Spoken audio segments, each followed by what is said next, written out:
पाकिस्तान ने अफसोसनाक हेलीकॉप्टर हादसे में ईरानी सदर और वज़ीर ख़ारजा की नागहानी मौत पर ईरान के लिए पैगाम में कहा है कि वो इस इंतहाई मुश्किल घड़ी में ईरान की अवाम के साथ हैं।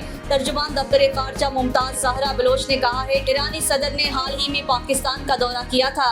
ये एक तारीखी दौरा था जिसमें मुख्तलिफ मुआहदों पर दस्तखत किए गए और ईरानी सदर के दौरे में मिलकर आगे बढ़ने पर बात हुई थी। उन्होंने कहा कि इस मुश्किल वक्त में पाकिस्तान ईरान के अवाम के साथ है। याद रहे कि आज़रबाईजान दौरे से वापस जाते हुए ईरानी सदर इब्राहिम रईसी हेलीकॉप्टर हादसे में जान की बाजी हार गए। तेहरान टाइम्स के मुताबिक हेलीकॉप्टर हादसे में ईरानी वज़ीर ख़ारजा अमीर अब्दुल हन्नान और मशरकी आज़रबाईजान सूबे के गवर्नर मलिक रहमती भी जाँ बहक हुए हैं। ईरानी सफारतखाना इस्लामाबाद की जानिब से भी ईरानी सदर इब्राहिम रईसी की शहादत का ऐलान जारी कर दिया गया है, जिसमें कहा गया है कि ईरानी सदर वक्त के हमरा पड़ोसी मुल्क के साथ एक तरक्याती मंसूबे का इफ्तिताह करने के मिशन के दौरान हेलीकॉप्टर के हादसे के नतीजे में शहीद हुए।